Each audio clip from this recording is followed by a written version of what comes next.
Si après cette recette de tchèp et que tu trouves un moyen de rater ton tchèp là, c'est que là, ma chérie ou mon coco, on ne peut rien pour toi, ton cas est désespéré. Je vous assure, cette recette, c'est la recette la mieux expliquée de tout Internet.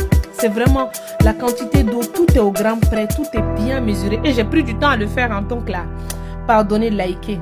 Pour ça, là, comme vous avez vu dans la vidéo, c'est juste l'huile que je n'ai pas mesurée, mais le reste, là, j'ai tout mesuré. J'ai mis de l'huile dans ma marmite en premier temps et j'ai mis 4 cuillerées à soupe de tomates concentrée.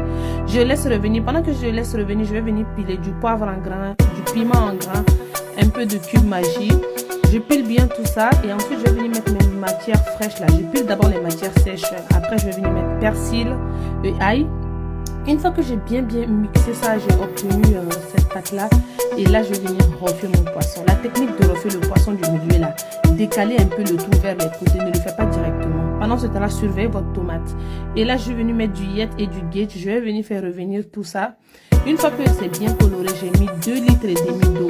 Et là, voilà la technique du chou. Si vous ne voulez pas que votre chou s'étale un peu bizarrement dans votre sauce là, mettez du cure-dent et vous tapotez comme ça, toc, toc, toc, jusqu'à les cure-dents rentrent dedans. Ensuite, je vais venir mettre les légumes qui cuisent assez lentement en bas, comme le chou, les aubergines, du djé, tout ça.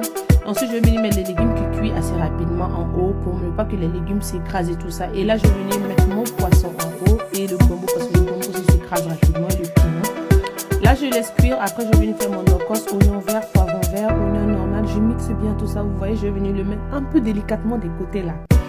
La cuisson du tchèp, en fait, c'est avec sensualité. Vous voyez? Ensuite, je vais venir mettre du sel autour, un peu de cube magie, du poivre facultatif, vous n'êtes pas obligé de mettre. Je vais venir mettre du laurier, je vais laisser cuire le tout pendant 35 minutes. Après ça, vous voyez, le poisson, il est au-dessus, il n'a pas bougé, vous voyez, c'est incroyable. Je retire mon poisson et mon piment et mes légumes qui cuisent assez rapidement, je retire tout.